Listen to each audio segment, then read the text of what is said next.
Thank you. Two questions. So we now know that the staffing was not normal at the air traffic tower, and so with the government freezing the hiring of new federal workers and offering buyouts, are you not afraid that more incidents of different kind could happen with less staffing in different agencies? Well, the president is intent on ensuring that we are increasing staffing at these agencies, and that's why he signed a very strong executive order on his second day in office, immediately terminating DEI hiring practices at the FAA. He also, following the tragic crash, as you all know, in the Oval Office yesterday, signed a memorandum directing an immediate assessment of the FAA to ensure the federal government is maintaining the highest personnel and aviation safety standards.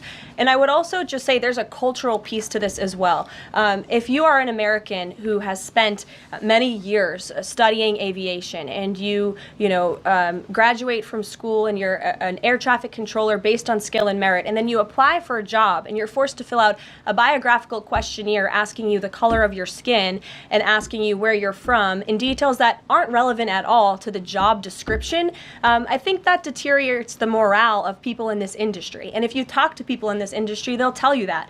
In fact, many of them filed a lawsuit against the FAA a couple of years ago under Joe Biden's administration because they were denied positions because of this DEI hiring practice that was putting identity politics over merit and skills. That's unacceptable. And I think just to put a fine point on this, because this is the third or fourth question I've answered on this subject, when you are flying on an airplane with your loved ones, which every one of us in this room has, do you pray that your plane lands safely and gets you to your destination, or do you pray that the pilot has a certain skin color? I think we all know the answer to that question, and as President Trump said yesterday, it's common sense. Rob Crilly. Yeah, I'd just like to follow up on that last question, actually. Has there been any sort of assurance from the FAA that they will immediately improve staffing levels, given the reports of not normal staffing levels on Wednesday? Oh, absolutely. You had Secretary Duffy here yesterday at the White House at this podium saying that he is on it, and we can all trust that he definitely will be. John Decker.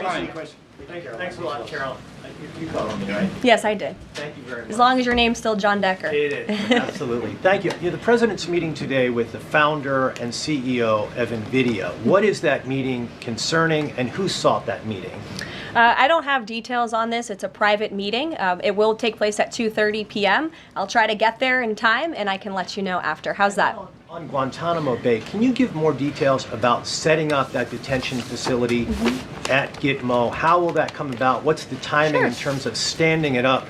And of course, this has happened before during the Clinton administration. Yeah, that's right. Detainees of Cuban and Haitian descent were both detained at Guantanamo. Are you looking at that model in setting up this detention facility? Secretary Hegseth, I believe, was on television this morning answering this question, and he said that the Department of Defense is already on it.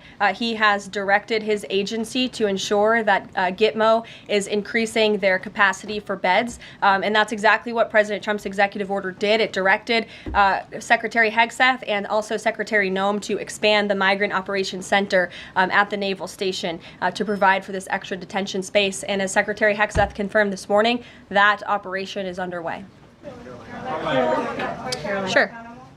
Caroline, on the tariffs, can you clarify whether those will actually be going into effect tomorrow, or Yes. whether there might be some lead time? Yes. And are those, they will be going into effect? Correct. And are those meant to be in place long term, or is there a scenario in which Canada, Mexico, and China can offer concessions and then they would be removed? At this point, the president has made it very clear those tariffs are going to be implemented and in effect. If the president at any time decides to roll back those tariffs, I'll leave it to him to make that decision. But starting tomorrow, those tariffs will be in place.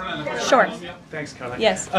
Can you confirm a report by our friends at the Daily Mail that the British Prime Minister Keir Starmer is going to be visiting the White House in February? And also, if I may, do you have any more details on Netanyahu's visit here next week? Sure. I have not seen that report about the Prime Minister. I can go check back with our friends at the National Security Council and get back to you on that. I can confirm that Prime Minister Netanyahu will be here on Tuesday, February 4th, for a working meeting and visit with the President. And I'm sure you will all be here, very excited to cover that visit. Sure. Daniel. Thank you, Caroline. You're welcome. Back on the Guantanamo Bay subject, specifically, obviously, why does the president feel like that's the best location or a good location to make sure that Americans are safe from violent, illegal migrant crime? Well, it's a really good question, and the memorandum that he signed, the order that he signed, builds on his previous executive actions, obviously, to secure our southern border and deport illegal criminals from the interior of our country. We know that we have an issue with detention space here in the interior, which is a big reason why Congress needs to pass this reconciliation package as quickly as possible to ensure that DHS and ICE have the funding they need to detain these individuals that the administration is very swiftly rounding up and deporting, arresting and deporting these illegal immigrant criminals. And so the president feels it's an appropriate place. Taxpayers are already funding it. The space is there. Why not use it? And the Secretary of Defense, as I said, is working on that as we speak. Sure. Yes. Thank you so much for having me here and answering a question. So I want to talk more about the success that ICE is having finding these violent criminal aliens, some of them being sexual predators. But my friend Ben Bergquam reports that the Chicago mayor and the Illinois governor are preventing ICE agents from going into jails and prisons to enforce detainers against illegal aliens. In Maryland, the Attorney General has also put out a memo hindering local police cooperation with ICE. Does the administration have any comment on leftist state and local officials defying ICE and Trump's deportation efforts? Yeah, I think it's very interesting that Democrat officials in these cities who have been completely overrun and overwhelmed by illegal immigrant criminals would refuse support and help to cure this problem that has especially taken over their cities. I guess they don't want to admit they've been wrong with their sanctuary city policies. I'm not sure. You'll have to ask them about their intentions, but they would be very wise to comply with this administration because this administration is hell-bent on enforcing our nation's immigration laws, and this administration will continue to arrest and detain and deport illegal migrant criminals. And what we won't do is defy our nation's immigration laws like the previous administration, who had these orders of removal on illegal immigrants across the country and were refusing to execute on them. We will continue to remove illegal criminals from our nation's interior. Are these sanctuary city leaders, are they violating the law? I would certainly think so. I'd have to check back on which specific law they're violating, but certainly if they're not enforcing our nation's immigration law, sounds like they are breaking the law. And I would also add that their constituents don't approve of that. You've seen residents in Chicago show up at their city council meetings infuriated with their leadership in that city because they are working very hard to provide for their families. They want public safety and law and order, and their officials have abandoned those very basic American principles in these cities. And the American people want law and order. It's, again, an overwhelmingly popular policy to deport illegal criminals from our nation's interior, and this administration will continue to affect that goal. Sure. A question on Colombia. We just interviewed Colombian President Gustavo Petro, and he insisted that he's not going to take any Colombian deportee from the U.S. if they arrive in South America handcuffed. How this administration responds to that? When did the Colombian president make those remarks? Today, for an interview with us at Univision. Well, I will share those with the President of the United States, and I will get back to you on his response. What happens if Nicolas Maduro? Caroline, there are more than 150,000 disabled Americans who are working today. The president talked a lot yesterday about hiring the best and the brightest to work in the federal government.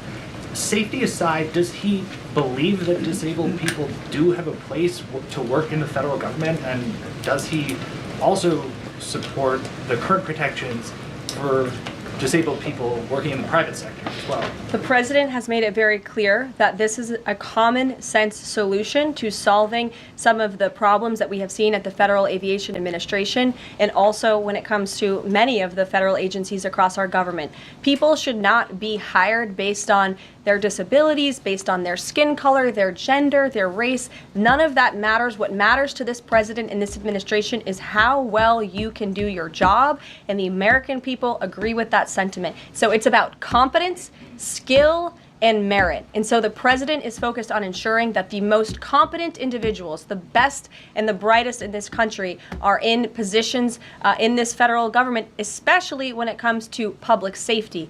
Can't overemphasize the importance of those jobs. Sure. Caroline. So as follow-up on her question before, President Trump is holding China accountable on fentanyl by ramping up tariffs. So how is President Trump planning to hold China accountable on COVID origins? I haven't spoken to the president about the COVID origins specifically in regards to any actions he may or may not take when it comes to China. But as I have previewed quite a few times today, he will be implementing a 10% tariff on China tomorrow. Sure. Hi. Has the president made up his mind about a timeline for tariffs on the EU?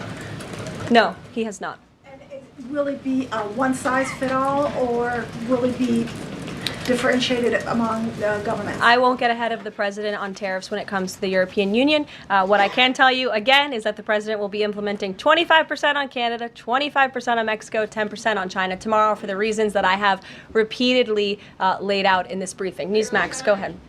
Yes. Thank you so much. No, the gentleman behind you. James Rosen. Yes, James. Thank you. Thank you, Caroline. Two quick questions on foreign policy, and then one very long and tedious and ponderous Rosen question thereafter.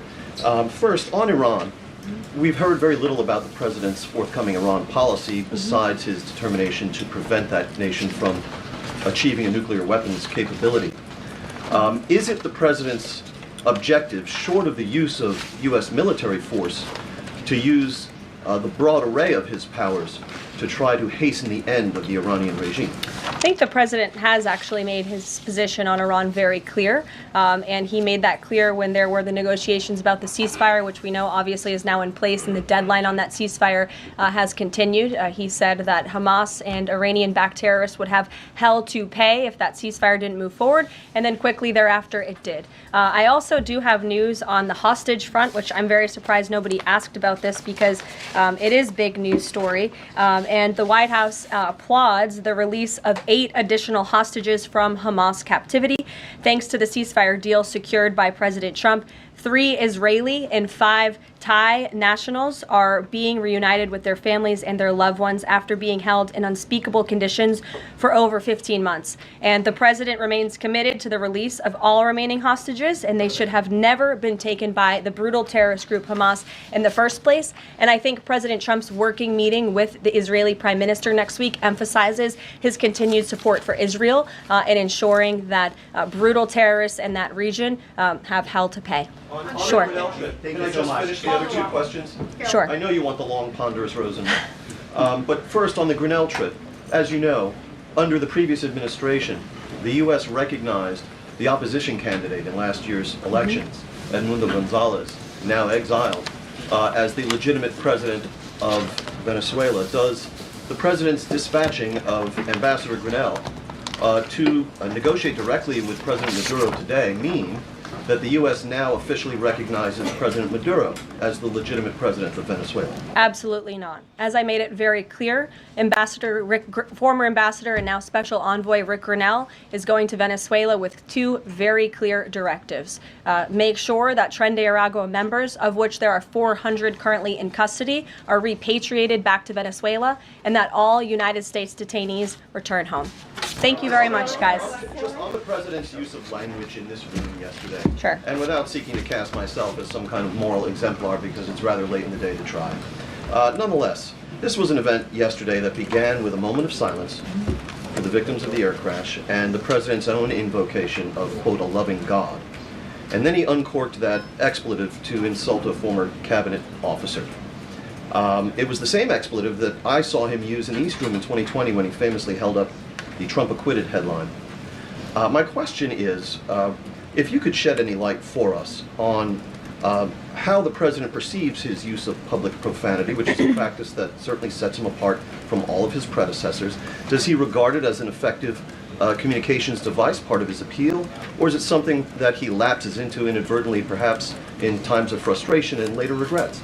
I think one of the things that the American people love most about this president is that he often says what they are thinking, but sometimes lack the courage to say themselves. And I think yesterday at this podium, you heard President Trump express great frustration, perhaps even anger, with the previous administration's policies, many of which have led to the crises that our country is currently facing and that this president is focused on fixing. Thank you guys very much. Have a great weekend. We'll see you next week.